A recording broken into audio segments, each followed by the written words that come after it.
तो फिल्म की शुरुआत होती है एक आवाज से जो सुनाती है हमें उन ट्रोल्स की कहानी जो कभी हजारों साल पहले इंसानों के साथ ही इसी दुनिया में रहा करते थे। साइज में ये बहुत बड़े बड़े दिखने वाले ट्रोल्स मॉन्स्टर नहीं थे, बल्कि मासूम सी क्रिएचर थी जिसकी बड़ी सी बॉडी पत्थरों से बनी थी और दिल उनका मिट्टी और दरख्तों से बना था। ये क्रिएचर नेचर का ही हिस्सा लगते थे, किसी को नुकसान नहीं पहुंचाते थे, बस धूप में नहीं निकलते थे क्योंकि धूप इन्हें जिंदा ट्रोल्स से पत्थरों में बदल कर रख देती थी। ये लोग इंसानों के साथ ही हंसी खुशी अपनी जिंदगी गुजारते थे, लेकिन फिर सब कुछ बदलने लगा। इस दुनिया में क्रिश्चियनिटी फैलने लगी और क्रिश्चियन लोगों को लगा कि ये दुनिया सिर्फ इंसानों के लिए है और ट्रोल्स का इस दुनिया पर कोई हक नहीं है। उन्होंने इन बेकसूर ट्रोल्स को मारना शुरू कर दिया और उन पर बहुत जुल्म किया।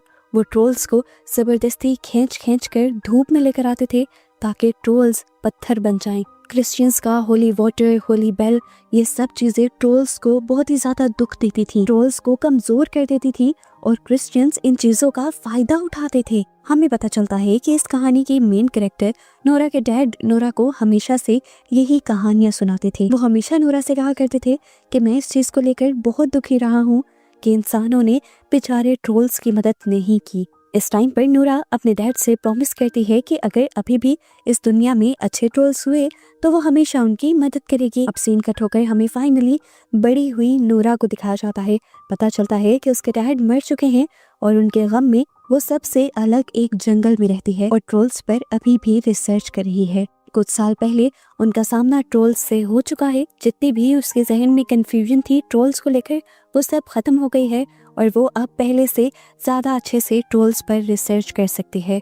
एक दिन अचानक उसके घर में एक आदमी घुस आता है। नोरा डरती नहीं और पीछे से उसके ऊपर हमला कर देती है और पता चलता है कि ये चैड था, प्रेसिडेंट का पर्सनल सेक्रेटरी, जिसने पहले भी ट्रोल्स से लड़ने में नोरा की काफी मदद की थी। वो अब भी गवर्नमेंट के लिए ही काम कर रहा है, लेकिन साथ साथ ट्रोल्स को बचाने के लिए कुछ नए तरीके भी ढूंढ रहा है, क्योंकि उसे भी नोरा के डैड के जरिए पता चला था कि ट्रोल्स बुरे नहीं हैं और मॉन्स्टर नहीं हैं। इस टाइम चैड नोरा को एक बहुत ही बड़ा राज बताने आया था और इसके लिए वो यहाँ से उसे एक खुफिया लैब में ले जाता है। लैब में उनसे मिलते हैं एक प्रोफेसर लैरी। ये प्रोफेसर लैरी भी नोरा की तरह ट्रोल्स पर ही रिसर्च कर रहे थे और यहाँ पर नोरा को वो मिलता है जो उसने कभी सोचा भी नहीं था। वो ट्रोल जो नाजिस के टाइम पर पहाड़ों में से निकला था, वही ट्रोल इस टाइम प्रोफेसर लैरी की लैब के अंदर था। इन्होंने इस ट्रोल का नाम जेरी रख दिया था और साइंटिस्ट ने बताया था कि ये पिछले 100 सालों से सोया हुआ है।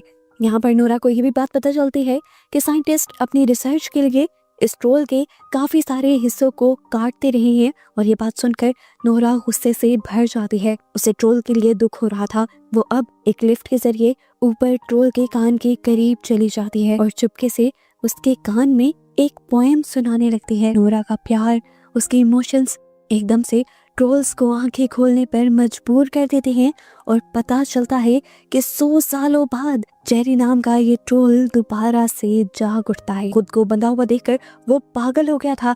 गुस्से में वो सारी लैब को तोड़ने लगा, यहाँ तक कि उसने नोरा की लिफ्ट को भी दूर फेंक दिया, लेकिन लिफ्ट की बेल्ट्स की वजह से नोरा की जान बच गई। दिखाया जाता है कि अब ये ट्रोल अपने आप को आजाद करके ये लैब तोड़कर बाहर निकल चुका है और जाते ही उसने हर जगह तबाही फैलाना शुरू कर दी है। वो कुछ नहीं देख रहा कि उसके पाँव के नीचे कोई कार आ रही है, कोई इंसान आ रहा है या किसी का घर आ रहा है। वो हर चीज को कुचलते हुए आगे बढ़ जाता है और एक जगह हमें दिखाया जाता है जहाँ पर सारे बच्चे पार्टी कर रहे होते हैं। वहीं पर ट्रोल उस घर की छत को तोड़कर वहां से उन बच्चों को निकाल निकाल कर खाने लग जाता है। ये ट्रोल पहले ट्रोल्स की तरह अच्छा नहीं था। ये बात जल्द ही नोरा और उसके सारे साथियों को पता चल जाती है और ये लोग उस ट्रोल को रोकने का सोचते हैं। नोरा की पूरी टीम की मीटिंग प्रेसिडेंट के साथ होती है। प्रेसिडेंट चाहते थे कि इस ट्रोल को मार दिया जाए, लेकिन नोरा और चैड ये नहीं चाहते थे कि ट्रोल मर जाए। वो मिशन के लिए तो तैयार हो जाते हैं, पर चुपके से नोरा और चैड प्लानिंग करते हैं कि इस ट्रोल को वो हर हाल में बचा कर रहेंगे। इस सब के दौरान हमें क्रिस नाम के एक कैप्टन को दिखाया जाता है जो इस पूरे मिशन में उनके साथ रहने वाला था। क्रिस और उसकी टीम यूवी लाइट्स वाले बड़े बड़े हेलीकॉप्टर्स तैयार करते हैं। उनका मकसद है ट्रोल को रात के वक्त ही पत्थर बना देना। रात को दिखाया जाता है कि जब जेरी नाम का वो ट्रोल अभी भी लोगों को खा रहा था, तब क्रिस और उसके बाकी सभी साथी हेलीकॉप्टर ट्रोल को मारने के लिए उसके करीब आ गए। उन्होंने यूवी लाइट्स के जरिए ट्रोल को कमजोर करने की तो कोशिश की, लेकिन वो ट्रोल को पत्थर में ना बदल पाए और ट्रोल उनके इस हमले से बहुत ज्यादा गुस्से में आ गया कि उसने बिजली का एक टॉवर जमीन से ही उखाड़ कर वहीं लोगों पर फेंक दिया। इस सब में क्रिस के दोस्त का भी हेलीकॉप्टर तबाह हो गया और क्रिस का दोस्त भी मारा गया। अपने दोस्त की मौत देखकर क्रिस को बहुत ज्यादा गुस्सा आ जाता है। वो बदले की आग में जलने लगता है और ट्रोल को मारने का सोचता है, लेकिन नोरा जो उसके पीछे बैठी हुई थी वो उसे समझाती है कि हम इंसानों ने ही इन ट्रोल्स को मॉन्स्टर बनाया है। ये सब लोग नोरा से पूछते हैं कि आखिर करना क्या है, ये तो इतनी तबाही फैला रहा है। नोरा कहती है मेरे पास एक आइडिया है। ये कहकर सबको वो एक बड़ी सी गार के अंदर ले जाती है और यहाँ हमें पता चलता है कि दुनिया में जेरी के अलावा एक और भी ट्रोल था। ये ट्रोल बहुत अच्छा था और कई सालों पहले नोरा को दिखा था। नोरा काफी मर्तबा इस ट्रोल के पास आती जाती रही, इसलिए ट्रोल उसका अच्छा दोस्त बन गया था और अब जेरी को खत्म करने के लिए नोरा इस अच्छे ट्रोल की मदद लेना चाहती थी। नोरा यहाँ पर इन्हें एक बहुत बड़ा सच ये बताती है कि इंसानों ने इन सभी ट्रोल्स को इन्हीं पहाड़ों में, इन्हीं गारों में मार दिया था और उस टाइम बस ट्रोल का ये एक छोटा सा बच्चा बचा था जो अब कितने 100 सालों में इतना बड़ा हुआ था। खैर नोरा ने इस ट्रोल का नाम कुदरत रखा हुआ था। यहाँ चाइल्ड और नोरा मिलकर प्यार से उस ट्रोल को एक नज़म सुनाते हैं और फिर उससे मदद मांगते हैं ताकि वो जेरी को रोक सके। कुदरत नोरा की बात मानकर जेरी से मिलने के लिए चाहता है, लेकिन जेरी की नफरत इतनी गहरी थी कि वो किसी की बात सुनने को तैयार ही नहीं था। जेरी जोर से अपना पैर पटकता है जिसकी वजह से कुदरत के पाँव के नीचे की बर्फ टूट जाती है और कुदरत पानी के अंदर डूब जाता है। और ये देखते हुए नोरा बुरी तरह टूट जाती है क्योंकि उसे लग रहा था कि कुदरत पानी में डूबकर मर गया है। हम देखते हैं कि पहले वाला जेरी ट्रोल यहाँ से चलना शुरू कर देता है। नोरा को पता चलता है कि वो ट्रॉन्डियम की तरफ जा रहा है जहाँ सेंट ओल्फ रहता था। नोरा चैड और उसकी पूरी टीम भी ट्रॉन्डियम की तरफ बढ़ने लग जाती है। सबको ये बात पता थी कि इस चर्च के अंदर सेंट ओल्फ की कब्र है, लेकिन पहले किसी को भी वो कब्र नहीं मिली। पर यहाँ नोरा और चैड अपनी जहानत का इस्तेमाल करते हुए ओल्फ की पेंटिंग के अंदर 3 ऐसे निशान देख लेते हैं जो निशान असल में इस दरवाजे को खोलने की चाबियां थी। उन्हीं निशानों में वो 3 डंडे डालकर दीवार को पूरी तरह घुमा देते हैं और अंदर से इन्हें आखिरकार ओल्फ की लाश मिल जाती है उसकी चांदी की तलवार के साथ। यहाँ पर ओल्फ के कपड़ों से उन्हें एक अधूरा लेटर मिलता है। इसके साथ का आधा लेटर उस लैब में था जहाँ पर साइंटिस्ट ने जेरी ट्रोल को रखा हुआ था। ये लोग दोनों की पिक्चर लेते हैं और उसे मिला देते हैं, जिसके बाद इन्हें एक बहुत बड़ी सच्चाई पता चलती है कि हमेशा से मशहूर था कि सेंट ओल्फ ने ट्रोल्स को मरवाया है, लेकिन ऐसा नहीं था।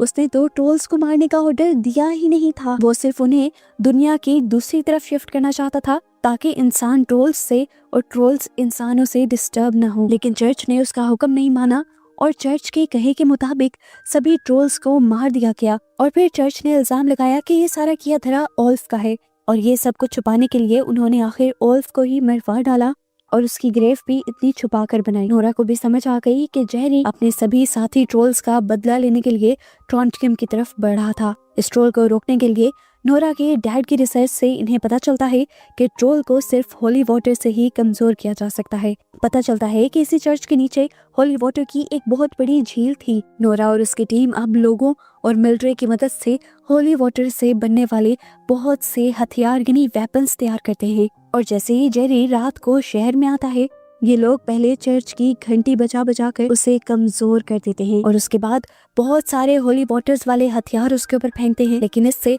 उस ट्रोल का कुछ भी नहीं बिगड़ता, बस उसे और भी ज्यादा गुस्सा आ जाता है और वो इर्द गिर्द और भी ज्यादा तबाहियां फैलाना शुरू कर देता है। इससे पहले कि यहाँ सिचुएशन हाथ से निकल जाती, अचानक पानी में से डूबा हुआ कुदरत वापस आ जाता है, जिसे देखकर नोरा सबसे ज्यादा खुश होती है। कुदरत जेरी को रोकना चाहता था, इसलिए दोनों ट्रोल्स के दरमियान में शहर के बीचों बीच लड़ाई शुरू हो जाती है।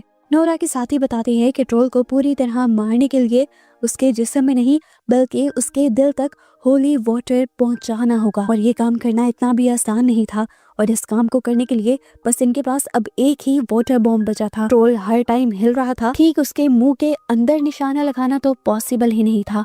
इस टाइम चैड अपनी कुर्बानी देने का फैसला करता है। वो फैसला करता है कि वो इस होली वाटर के बॉम्ब को ट्रोल के मुंह के अंदर लेकर जंप कर देगा। सभी उसके फैसले से खुश नहीं थे, लेकिन सभी इंसानों को बचाने का बस एक यही रास्ता बचा था। चैड और क्रिस वाटर बॉम्ब लेकर हेलीकॉप्टर से जेरी के मुंह के करीब पहुंच जाते हैं। वो वाटर बॉम्ब को जेरी के मुंह में डालने की कोशिश करते हैं। पहली कोशिश इनकी नाकाम हो जाती है, जिसके बाद चैड अपनी वाइफ को कॉल करता है उसे लास्ट गुड बाय कहने के लिए, और उसे ये भी कहता है कि मेरे बेबी को भी बताना कि डैड उससे बहुत प्यार करते थे। ये कहते ही वो वाटर बॉम्ब लिए हेलीकॉप्टर से सीधा जेरी के मुंह के अंदर जंप कर देता है। बॉम्ब फटता है, जेरी के दिल की तरफ रोशनी दिखाई देती है और जेरी का जिस्म अंदर से खत्म होने लगता है। और इस दौरान कुदरत अपना हाथ पीछे से जेरी के जिस्म के अंदर डालते हुए उसका दिल निकाल कर फेंक देता है। इस तरह जेरी मर जाता है और फाइनली इन लोगों की जीत होती है। लेकिन इस सब के बावजूद भी नोरा और उसकी पूरी टीम चैड की मौत के लिए बहुत ज्यादा दुखी थे। लेकिन अब इंसानियत तो बच गई थी। मूवी के पोस्ट क्रेडिट सीन में हमें कुछ महीनों बाद का सीन दिखाया जाता है। हम देखते हैं कि चैड की वाइफ के पास चैड का बेटा पैदा हुआ था। पूरी टीम नोरा के घर वेकेशन पर आती है और उसी दिन ये लोग महसूस करते हैं कि घर जोर जोर से हिल रहा था। नोरा बाहर आकर देखती है तो पता चलता है कि कुदरत नोरा के घर के पास आ रहा था। पता चलता है कि सभी इंसानों को कुदरत की यानी इस ट्रोल की असलियत पता चल गई थी कि वो इंसानों का दुश्मन नहीं है, वो तो इंसानों की मदद भी करता है। इसीलिए अब वो इंसानों की इस दुनिया में छुपकर नहीं रहता था, बल्कि खुले में सुकून से रहता था। आसान लफ्जों में बात करें तो ट्रोल्स और इंसानों के बीच में दोबारा से दोस्ती हो चुकी थी। अब ये दोस्ती कब तक दोस्ती ही रहेगी, इस बात का तो कोई नहीं जानता, क्योंकि हम देखते हैं कि एक प्रोफेसर ने एक छोटे से ट्रोल को अभी भी अपनी खुफिया लैब में कैद कर रखा हुआ है, जो आहिस्ता आहिस्ता बड़ा हो रहा है। और ये उसके साथ क्या करेंगे इसका कोई आइडिया इस टाइम नहीं है। और बस उसी छोटे से ट्रोल को दिखाते हुए ये मूवी यहाँ खत्म हो जाती है।